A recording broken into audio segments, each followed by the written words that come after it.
In a dismal future, a blazing neon light from the past cuts a pathway toward tomorrow.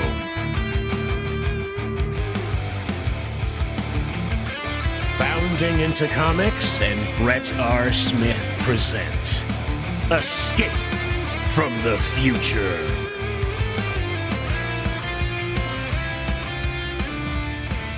Welcome to Escape from the Future. I'm your host and comic veteran, Brett R. Smith, and joining me today is a good friend, Christian Toto. Christian is an award-winning film critic, journalist, and founder of Hollywood In Toto.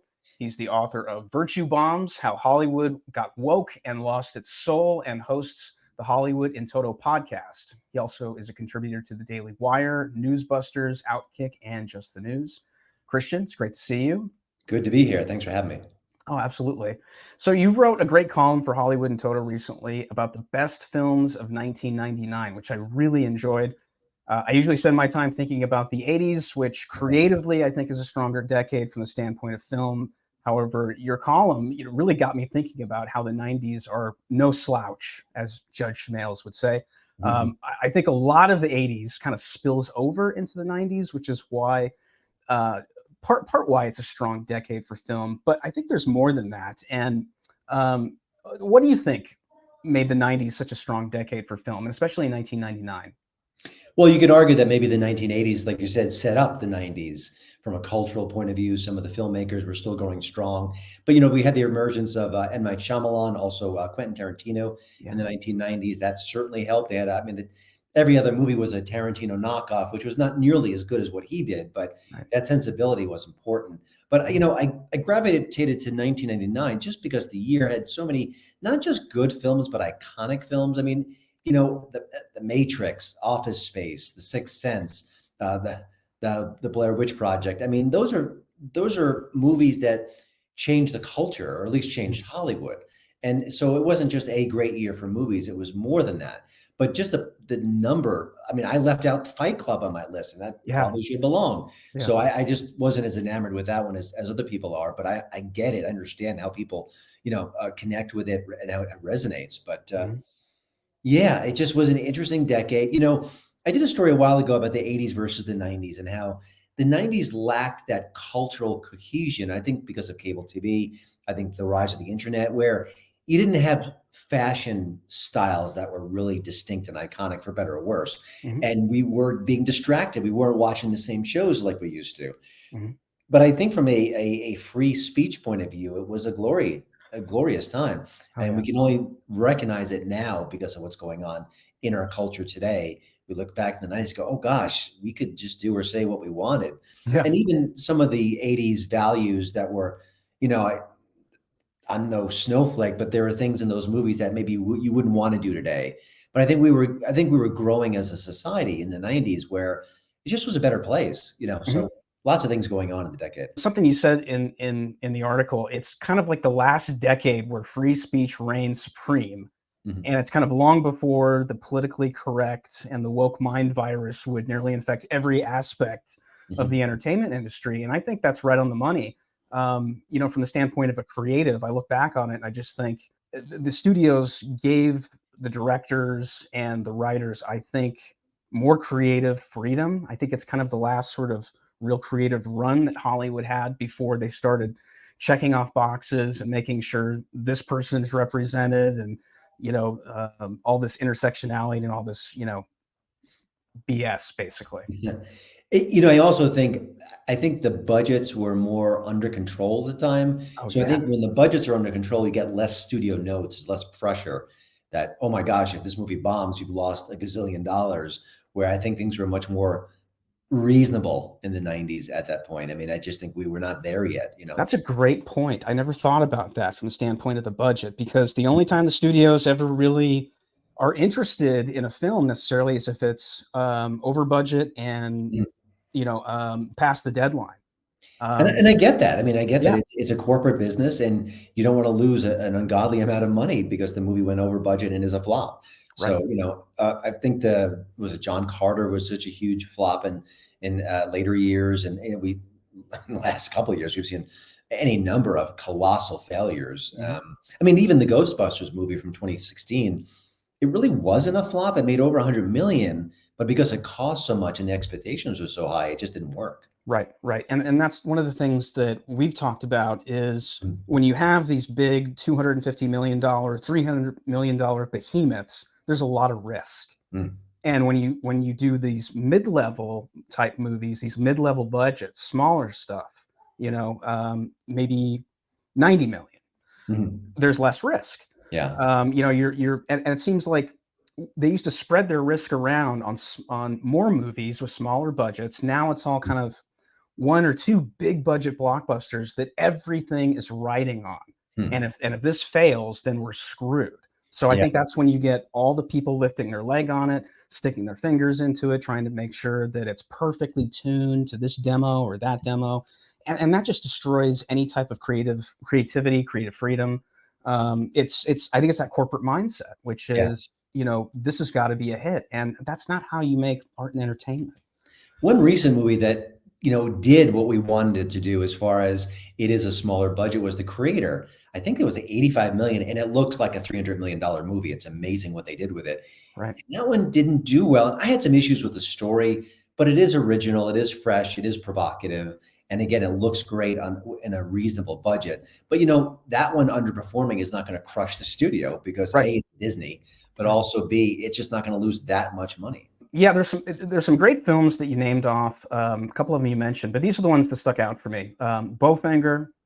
Mhm. These are all, mind you, these are all from 1999. Bowfinger, obviously, hilarious movie. You've got comedic giants here: Steve Martin, Eddie Murphy, plus the great Frank Oz Yeah. directing. I think this is the second time Steve and Frank have worked. They did Dirty Rotten Scoundrels together with Michael Caine. I don't see Bowfinger getting made today, given how terrified the studios are of offending people. Plus, this movie lampooned Hollywood. It lampooned the Yeah. movie industry. Yeah, The and that studios. movie's got a darkness to it. Steve Yeah. Martin's character is not a nice person, No. and I think they'd struggle with making him that real in a film. I Yeah. don't think it would be made in this capacity. It reminds me of The Player with Tim Mm. Robbins, which is a Bob Altman film, and that completely satirized and lampooned the producers and the studios. And I don't think you'd get that movie made today either. And that's a Yeah, classic. and I think with Altman, I mean, he was so well regarded within the industry. I think you would cut him some slack if he's gonna, if an Altman's gonna satirize Hollywood, that's okay because it's him. True. So I think other filmmakers may struggle to kind of go as far and as deep as they did. Yeah, and do it as well. I love that movie. Galaxy Quest. This is one of those ones which did not perform well in the theater, but it's become this cult classic. And I remember this at the time because I was working at a comic book store, and a lot of us went to go see that, and we were really disappointed with a lot of the Star Trek movies at the time, Mhm. which were all Next Generation movies. This was kind of like doing Star Trek better than Star Trek was being done. A lot of people said that at the time. They're like, why can't Trek movies be like this? Like I said, it didn't perform, but it's become this cult, kind of this cult classic. And I think your observation of it being sort of a love letter to Trek is right on the money, because it really is.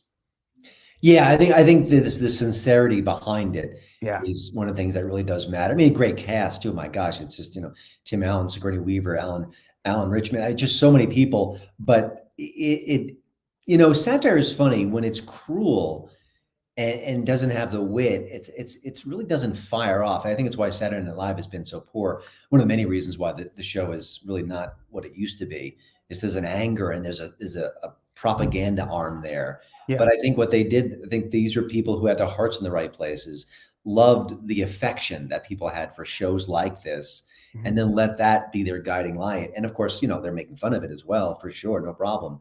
Yeah. But and Tim Allen, who I'm not a huge Tim Allen fan, but he really struck the right note as the Shatner-esque hero. I mean, he nailed it. So Yeah, Tim Allen's hit or miss for me. I'll always go back to his stand-up stuff because that's to me, that's where he's funniest, is when he's a stand-up comedian. But yeah, he just nailed it in this. Office Space. I was working in an office at this time, and I remember when this movie came out, I missed it in the theater. It's interesting. I remember your article talked about how Mike Judge mentioned that they couldn't really figure out a way to market this movie very well. And that's probably why a lot of us missed it, and we rediscovered it on home video. and it's just become another cult classic. Mhm. And I've seen this countless times, and there's so many, great one-liners. I mean, it's almost become kind of a Caddyshack in that sense of the 90s from that standpoint, where people just have one-liner after one-liner from this movie that you can recite off. I don't know if this gets made today either. I think it's, I think it's probably too un-PC. Mhm. And the other thing I was thinking was, I don't think you'd have that show The Office without this movie either. I don't think that would ever happen. Yeah, it's they have a certain DNA in common, and the Yeah, workplace is so different today. I mean, we have a lot of people working from home. You've got Zoom yeah, calls, but I still think the essence of office space matters. And if you listen, I've been working home forever now, so I yeah, can't relate it in a modern way. But I think there's something about bosses who are ineffective and arrogant, coworkers who are just plain weird, the odd camaraderie we have with our fellow coworkers, the unfairness sometimes.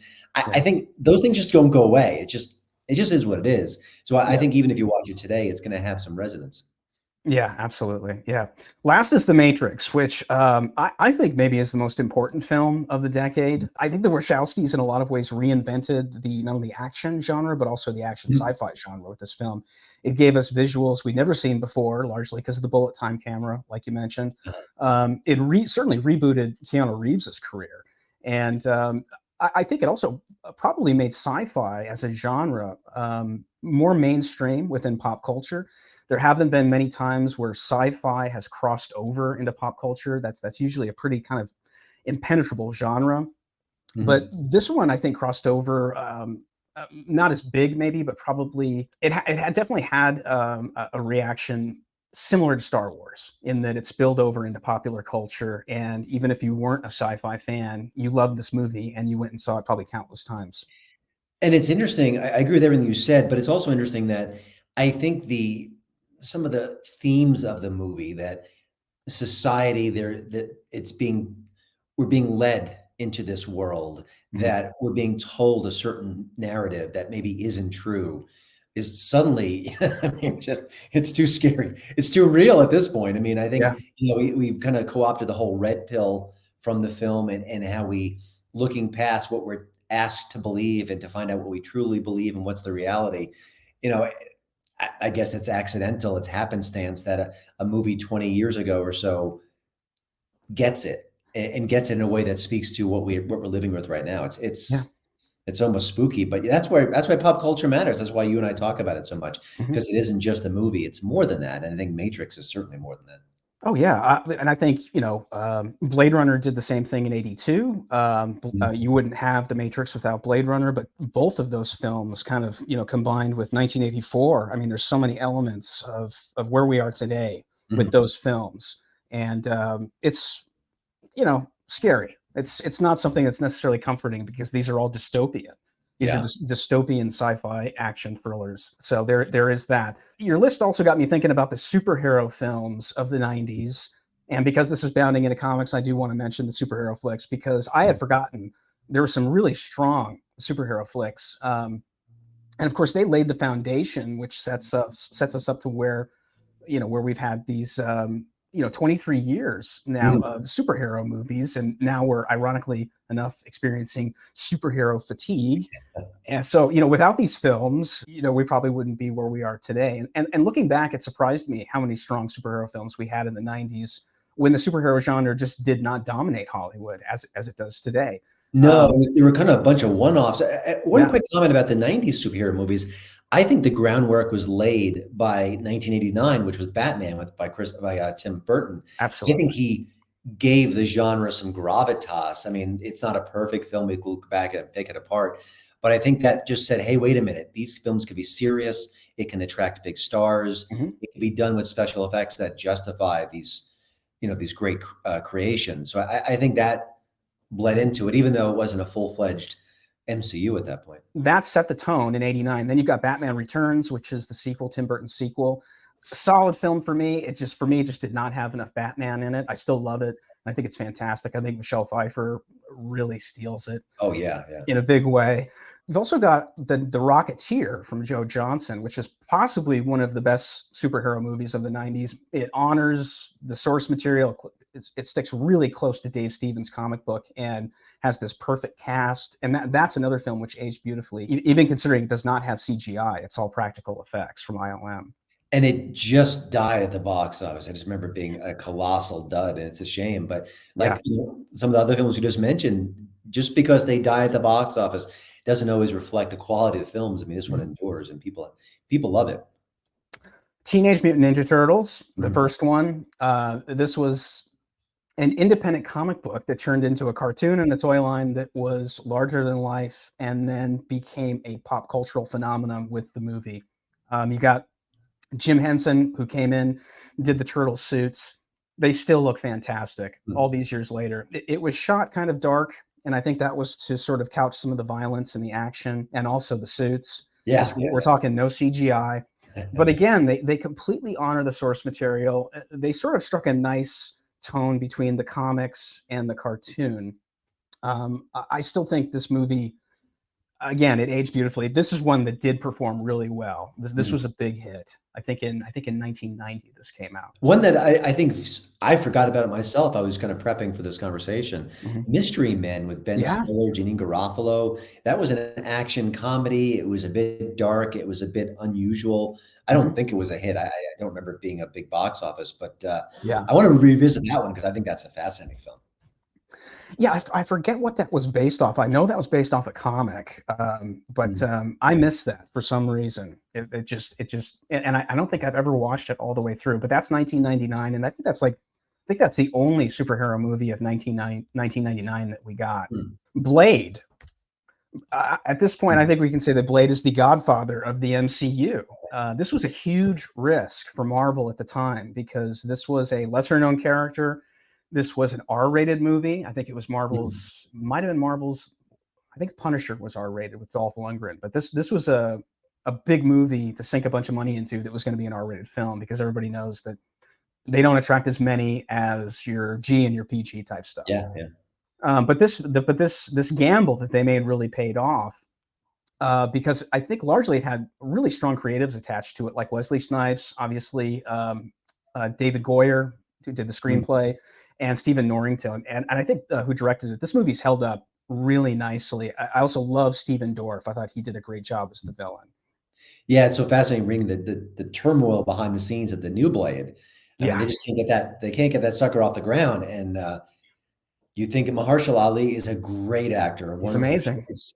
And it keeps starting and stopping. And we've heard script stories behind the scenes that are just embarrassing. So it's a shame, but we'll get it eventually. But we'll have to see if it can measure up to the original. Yeah, it's amazing. Blade really did kick off the MCU because I don't think that you'd have Bryan Singer's X-Men and Sam Raimi's Spider-Man, which came in 2000 and 2001.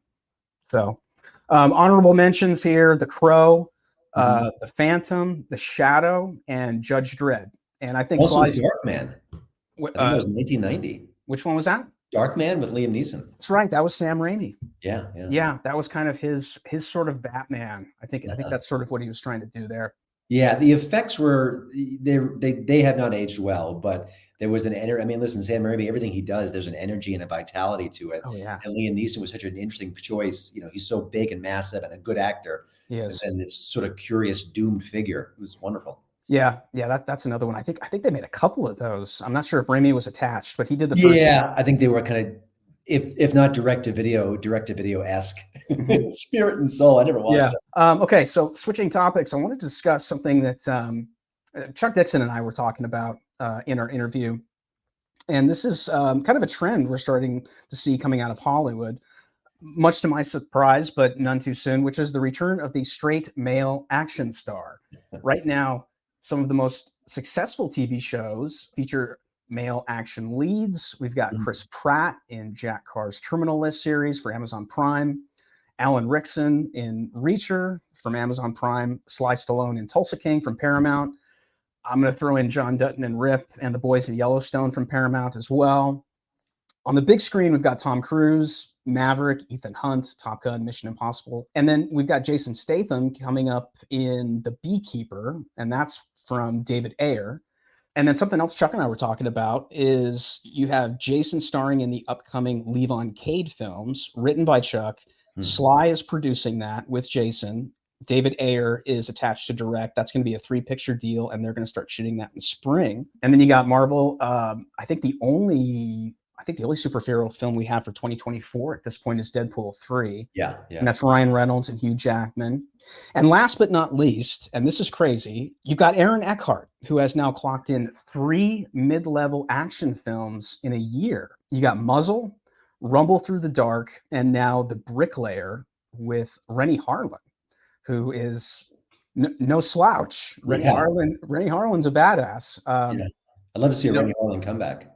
Me too, man. I mean, that's Die Hard 2. That's what else did he do? Did he do Cliffhanger? I think he directed. I think so. I mean, he had a good run for a while. Aaron Eckhart, though, I've always thought Aaron has been very underutilized in the action genre because he's a tough guy. He's got that sort of he's handsome, but he's not pretty boy. Yeah, he's rugged, kind of Russell Crowe, Mel Gibson. I always thought he would have made a great Captain America, frankly, or maybe even older Cap. Yeah. For the comic book viewers, Ultimate Cap, written by Mark Millar, would be fantastic. But I'm happy to see Aaron jumping into the action genre. I love these mid-budget action movies because it seems like there's more creative freedom. Yeah. And I just like to see, a masculine, tough dude whooping ass, and that's what all of these trailers for these new movies look like, and I think it's awesome. Yeah, Muzzle. Of the 3 you mentioned, Muzzle's the only one I've seen. It's quite good, different, interesting, certainly worth a look. Also, I think one freak. I don't know what the future of it holds, whether he's doing more, but John Krasinski of Jack Ryan fame is another. I think he fits into your category there. Yeah, that one's been pretty successul, I think. Yeah, no, I think you're absolutely right. Yeah, if I'm missing any, definitely tell me, and in the comment sections, please let me know if I'm missing any here. But so I'm seeing a trend. Does this mean that Hollywood is returning to what their bread and butter was in the 80s and 90s? Straight male action stars, soundly kicking the bad guys' asses, saving the day. This is what Gen Xers grew up on, and right now Gen Xers have the most discretionary income to spend. So are we the demo to get the theater kind of rejuvenated? And is this how you get us, along with our families, back into the theater spending money? Yeah, and with the Reachers show, it was interesting to me because it hit so quickly. Sometimes shows need a few weeks to get legs or word of mouth, or it takes a while to get the momentum. Reacher was like right away. We're greenlighting a second season. It was a huge hit from this jump. So, and I think part of it was that Richardson is he's so physical, he's so imposing, he's such a force. And I think we haven't seen that in a while, maybe since the 80s in a way. It's been a while since we've had someone that big outside of the superhero genre, right? I mean, we see it with Chris Hemsworth and Thor, and we see it with Captain America, and these guys, these actors get huge. But we haven't really seen a 6'5", buff kind of football player looking protagonist or hero in a long time that isn't in tights. I mean, the tights are, listen, those 2 actors, Hemsworth and Evans, they got big for their roles for sure, but they are wearing tights. They are wearing a costume. Reacher is just a dude. He's just a guy. He just happens to be massive, and he leans into that, so that's important as well. Yeah, and everybody I talk to say the same thing who are fans of Lee Child's series. They love the series not just because they cast somebody who reflects the character in the book, but also they're sticking to the source material. And we see that with Terminal List. We're seeing that with a lot of things that are succeeding. I hope that is a trend, which is sticking with the source material so you retain the existing fan base and then you're able to grow it and expand it. This may be a hot take that doesn't stand up to scrutiny, but I feel like culturally speaking, when the Harry Potter films came out, and I think they were pretty faithful to the source material, I feel like for years and years, Hollywood would take a book, take an idea, and they go, we're going to do our own thing. We're going to go off in a different direction. And that still happens, obviously. But I really feel like that did set a template where you've got the audience, you've got the source material, just tell it. And I think great things may follow. And I think we're seeing that. Yeah, I mean, all you got to do is just execute, frankly, and because everything is right. But it's interesting, it's not just the theater, like you were saying, it's TV as well. And I just look at these shows and I look at the popularity of them, whether it's Tulsa King, Yellowstone, obviously, Reacher. Terminal List just blew my mind. I'm excited to see a season 2 of Terminal List. That's going to be awesome. Yeah, and Chris Pratt has good instincts as well. He does. He gets it. I mean, he's a Christian. Whether he's right or left, I don't know. But I think certain actors have a sense of what the public wants to see. I mean, I think it's why Clint Eastwood was so famous for decades, because he just knew.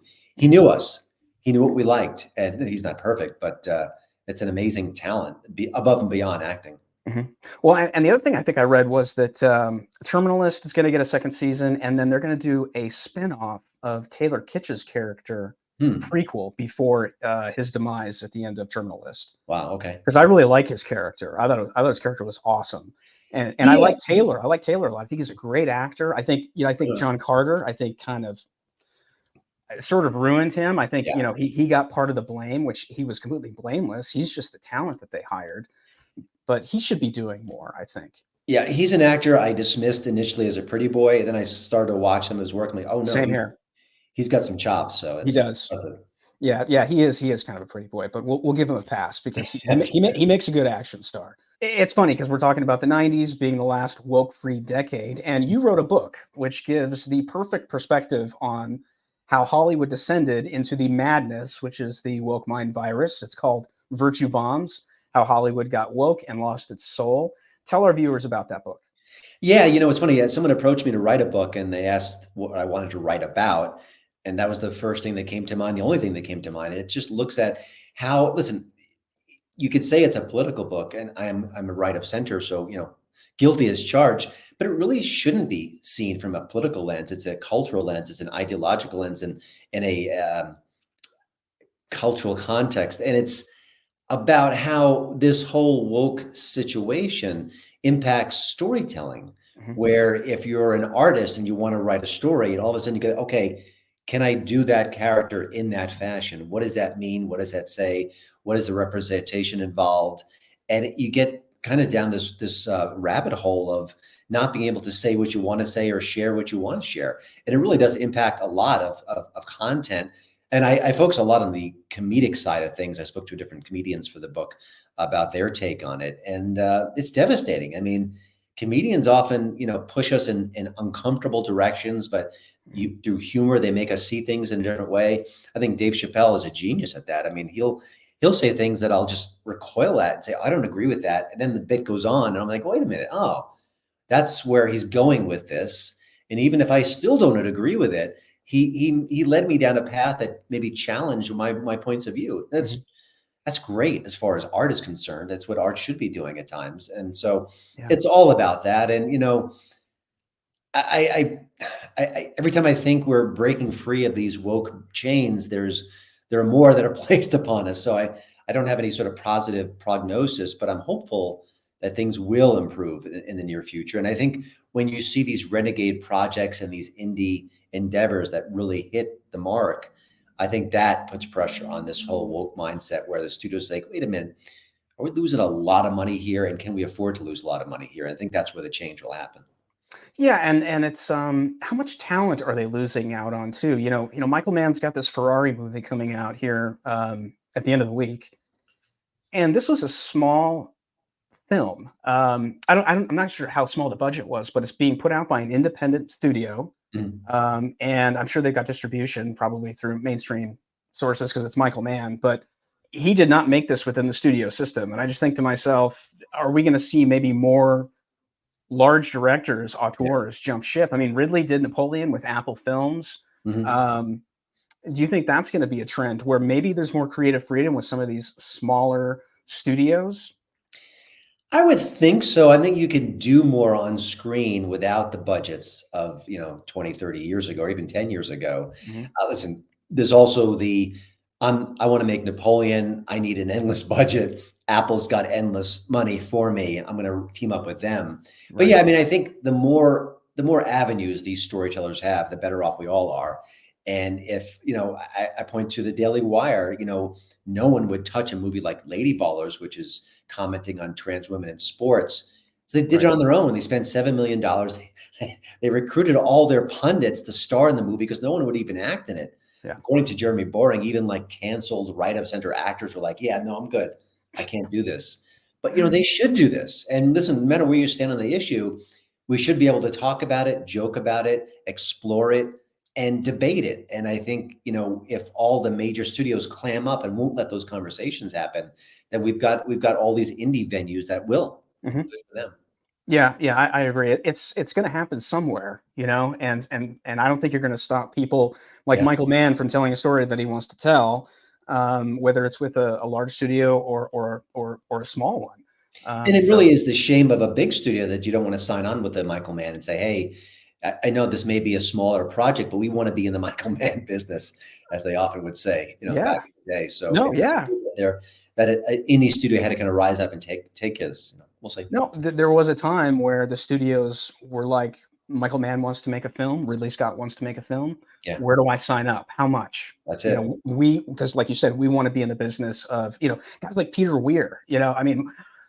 Those guys need to come back, and maybe it's through smaller budgets and smaller films that they can start making the movies they want to make, rather than the corporate elite dictating what kind of movie they're going to make. And even if they do say, yeah, we'll make that movie, but you got to check off these boxes and push these buttons and listen to all of our marketing stooges with their DEI, certifications and PhDs, which again, if you're a creative, you're going to run like hell from a deal like that with your hair on fire, because that is not anything you want to sign up for.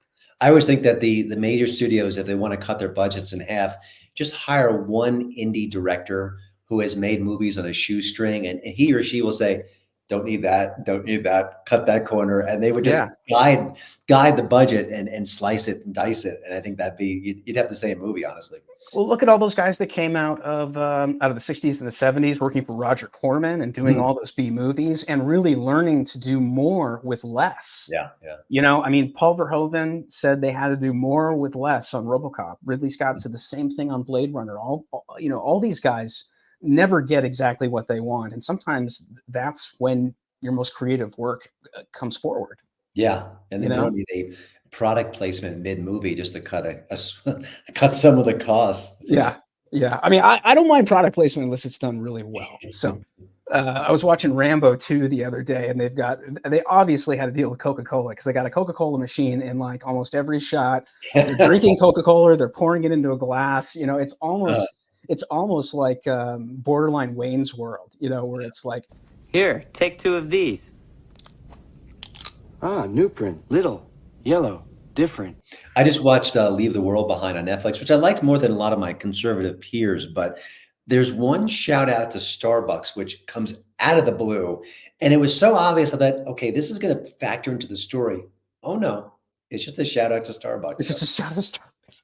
Obligatory shout out to Starbucks. Something else I was going to ask you, Chuck and I were talking about, obviously the mid-level action movies. He said those are going to make a comeback. He said the mid-level comedies are going to make a comeback. Horror has had such a wonderful run of late, in part because you don't need movie stars and you don't need big budgets. And I think that's the return on investment is palpable. And so I think you'll keep seeing that, and it's smart. And guys like Jason Blum, Blumhouse, they know what they're doing, and they deliver. So, I mean, listen, you said the return of mid-budget comedies. Every comedy should be mid-budget comedy. I mean, where's the money go? And then there have been some cases where you need a gargantuan budget to kind of create the effects to make the story work. But generally speaking, they should be cheap. They should be, you hire a couple of name actors at best, throw some bucks at them, but there's no reason to spend a lot of cash on a comedy. It just doesn't make sense. So. Makes no sense. Yeah, I mean, give them the same budget they gave John Hughes back in the 80s. I mean, honest to God, I can't imagine it would cost that much more these days. So, and especially shooting on digital as opposed to shooting on film. I mean, that's all this stuff has got so much cost. It doesn't make any sense. But it's like you said, where is the money going on some of this stuff? It was horror. The money for a comedy should go to the screenwriter to write a kick-ass story with great jokes. That's where you spend your cash. Maybe you throw a couple of million at a star or two. Right. You have a funny comedy trailer. That's your golden ticket. Yeah. Speaking of comedy trailers, I watched the Beverly Hills Cop Axel F. There was no comedy in the trailer, and I'm thinking to myself, what is going on here? Is this going to be a funny movie or not? Because the first two Beverly Hills Cops are my favorite. I think I like the first a little bit better from the standpoint of the story, but I loved Tony Scott's vision on the second one. I love the look of everything because it's Mhm. Tony, you know, and he's just got that impeccable eye. But I don't think they've really hit the mark from the standpoint of the comedy since two, and it doesn't Yeah. look like it's really returning here. And I'm just thinking to myself, you got Eddie Murphy here, and you can't even muster up a good trailer with a couple good one-liners. It's shocking. I have an emotional investment in Eddie Murphy as a comedian. I just think he's a genius. I think he's brilliant. I think he's Same. as funny as anyone can be. And it breaks my heart that year after year, either he doesn't make movies or he makes bad movies. And, there's no reason to make a Beverly Hills Cop at this point. It just isn't. But if you're going to make the movie, like you said, I was waiting to see what kind of comedy hijinks the trailer would have. And I think at the last seconds, there's a weak laugh line. I'm thinking, my God, you've got the funniest guy on the planet, and you can't bring it. You can't even bring it for a trailer. Yeah. You can't put one killer joke in that trailer. My gosh, what's going on here? So maybe it's just an action movie, and it's going to be him, and he is so funny by default. He may make us laugh a few times, or maybe they just think that that's not what we want. But it's Eddie Murphy. Eddie Murphy is not Stallone. He's not Schwarzenegger. No. He's a comedian first and foremost. Yeah. Why are you wasting that resource? And I blame him if you're Eddie Murphy, you've got to be able to search out some young, hungry, funny people who can Yeah. write these scripts and punch it up for you. My gosh. But I'm not Eddie. He and Keenan Ivory Wayans were buddies in the 80s and the 90s. Keenan, I think, helped write a lot of Delirious and Raw. Oh, really? I didn't know that. They used to go out and party, and there's numerous tales of their hijinks out in Hollywood, some of which ended up as In Living Color skits, like the Frenchie character. The Frenchie character in Living Color was Keenan dressing up in Eddie's Delirious leather outfit. And they went out on the town, and Keenan did this character, all the girls at the bar. And by the end of the night, the whole thing was split because Keenan's a big buff dude, right? And he's wearing this tight leather outfit, and he's just ripping it every time he moves. But yeah, I mean, hire Keenan Ivory Wayans. I mean, you can't tell me that Eddie doesn't have connections to talented people, and why wouldn't he protect his career with getting the very best writers to give him the very best one-liners and script and story. It's bizarre. It is. It's bizarre. He made that Dolomite movie a couple of years ago, and I thought, oh, there's Eddie. There he is. He hasn't gone away. He's still there. That was a really funny, weird, wonderful movie. And I thought, okay, he's got a career resurgence happening. Then I saw Coming to America, the sequel. It didn't need a sequel. I mean, but even beyond that, I mean, I get that you want to make a sequel. I'll grant them that, but how do you screw it up? How do you screw that up? Yeah, and I watched Candy Cane Lane. I watched for 20 minutes. That's his new Christmas themed comedy on Amazon Prime. I just gave up. I don't want to watch my Eddie Murphy, look bored. Well, you laugh. That's another trailer where I didn't laugh. There's no jokes in the trailer, and I'm just like, you got Eddie Murphy, and I'm just sitting here thinking to myself, what happened to Flubber? What happened to all of the fun stuff that he used to do, where you've got Eddie doing like 4 or 5 different roles? Yeah. I just don't get it. It doesn't make any sense to me. But I don't know. Maybe the guy's got to work. Maybe he wants to work and can't find anything. I don't know. It's weird. To be very cynical, I mean, I think he can coast in his career for the rest of his life. I think he doesn't need to do or achieve anything else. And maybe the fire that was burning inside him as a young man, maybe it just went out. I don't know. I don't know him. I can't. I'd love to chat with him. Yeah. I know. Asking that question, that's wildly embarrassing. Yeah. But you know what I mean. I mean, I think some young artists just have this desire, this hunger. They've got an edge to them. They've got something to prove, like Howard Stern, back in the day. Yeah. I made audio cassettes of Howard Stern's best material in the 80s and the 90s. And I just recently got an old cassette player, and I dug up those cassettes. And I mean, talk about unrecognizable on 18 different levels. But the young Howard Stern had a chip on his shoulder. Oh, he yeah. wanted to prove that he was the real deal, that the media that hated him they were wrong. Mm-hmm. He doesn't have that chip anymore. Well, and what's amazing about old Stern is that he was far funnier, far more creative, with all of those network rules and restraints and censors bearing down on him all the time. And then when he went to Sirius and he could curse and he could say whatever he wanted to say, I found the show just to be not creatively interesting anymore. Now, I think a lot of the, to me, it's the Jackie, Robin, Billy West, Fred. and Fred, kind of the E-show kind of era, Private Parts sort of era. That's mid to late 90s, early 2000s when I was really heavy into Stern. And to me, that's sort of the creative peak. That's the where the wave broke. Yeah. But it's interesting when you were talking about earlier about doing more with less, and he certainly did more with less when he was working for NBC and had, like I said, um, a lot, a lot of rules placed upon him as to what he could say. And Yeah. I just think it was funnier. By the way, talking the 90s and talking comedies and things that age well, I just rewatched Private Parts, his biopic. Boy, it's aged beautifully. It actually makes me sad watching it because so much has changed about the culture and him. Yeah. But what a great movie. He really, for a guy who doesn't act, playing himself, stretching in certain ways, really capturing what his early years were all about, it's a home run. But it's interesting. Comedy is the barometer, when you talk about your book and the kind of descent into initially just what was called PC, political correctness, and then kind of as you get deeper into it, it just becomes this mind virus, as Elon Musk has, as I think, aptly described it. I've quoted him often. It's so applicable. How could you not? I do try to give him credit every time, though. Yeah, me too. Hey, since it's the holiday season and some of our viewers might be looking for a last-minute Christmas gift, where can viewers purchase your book? Yeah, Amazon or any other reputable booksellers should have it. I haven't heard anything to the contrary, but do check that out. It ends on a positive note. I've got some great behind the scenes stories, including stuff from Disney, which was maybe prescient because we've seen so much more coming out of the Mouse House in recent years. But you really, I think I cover this so much, you cover it as well. But I think when I had the chance to put it all together in a book, seeing it going from chapter to chapter, you really do connect all these dots. And I think that's important because we can hear of one story that's outrageous or one actor who gets canceled or one TV show that isn't what it used to be.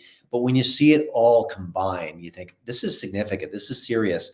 It's not just a bunch of movie fans being cranky about where films are today. Yeah. It's nefarious. Well, and I think it's interesting now, that your book came out last year, but I think it's probably it's more important now, maybe because of where we are with Disney. Because I see course corrections. I see course corrections from the standpoint of Amazon Prime. I see it in the movies. I see it within the studio system and TV, but I don't see it with Disney. I think they're kind of the holdout at this point from the standpoint of saying, okay, we made Grease, The Rise of the Pink Ladies, and it was so awful. We're going to ban it forever. It's never going to be allowed to be watched ever again. And instead, we're going to go and we're going to make The Terminal List with Jack Carr, and we're going to start doing Reacher, and we're going to start going back to what traditionally sells to normies in Middle America. And I think the big streaming platforms are losing money. I think shoveling cash into all these projects is not balancing the ledger sheets at this point, and that's why we're seeing those things. That's why we're seeing the backpedaling. And also, I'll give Netflix a lot of credit when they stuck by Dave Chappelle at a time where it would have been very easy to just throw him under the bus. That was another big cultural moment, because when you basically take the goat and say, "Oh, you're not allowed to say these jokes," just think of how that would fall down to other comedians who would be deathly afraid of saying the wrong joke. Well, and Netflix has resumed their advertising on X. So I think that's culturally significant. Yep. I really do. And I think that if somebody like Netflix, starts advertising on X again, I think it's going to, at some point in time, send a signal to other studios. It's okay to advertise on Netflix. There's nothing wrong with it. And we can go back to doing it too, because Netflix is doing it. Yeah. I completely forgot about Netflix having the straight male action star in Johnny Lawrence. Oh, yes. Cobra Kai, which is probably one of the few shows which actually lampoon and satirize and make fun of the woke and the woke mind virus and the dorks who are mouthpieces for it. Yeah, and you and I were talking about they shouldn't remake it. They shouldn't make a new Beverly Hills Cop. They shouldn't make Coming to America again. But that's an example of a show on paper. You think, oh gosh, that sounds like desperation. Yeah. Then you watch it and it's quite good. And it's fantastic. fulfill the legacy and continues the story, doesn't embarrass itself, makes itself its own unique property, but still ties into the source material. It's great. Yeah. And sadly, we are out of time. Christian, give everyone your social media coordinates so they know where to find you, your work, and your podcast. My website is hollywoodintoto.com. My podcast is the Hollywood in Toto podcast. And on Twitter, it's at Hollywood in Toto. Awesome. And what's the best way our viewers can support you and Hollywood in Toto? That's a good question. I think if you like the work I do, if you read a story and you resonate with it, if you like a podcast episode, share it. We all feel a little bit helpless these days. Like there's so many cultural forces weighing down on us and not letting us do what we want to do or say what we want to say. But those little acts, just to share, they add up. They have an impact. So I would just say that. Yeah. Like and subscribe and share, spread the word. Absolutely. And of course, not just me, your work, other creators' work, people who are defying the gatekeepers, they need your support. You know what? The MCU, go see the movies. That's perfectly fine. I enjoy a lot of them. They don't need your support, but we do. And I think that people are stepping outside the lines, have their back. Yeah, absolutely. Speaking of which, make sure and like and subscribe to Bounding in the Comments for more videos like this one. Also, let us know in the comments section your thoughts on this video. Thanks for hanging out with us, and we'll see you next time. Thanks, Christian. Appreciate it.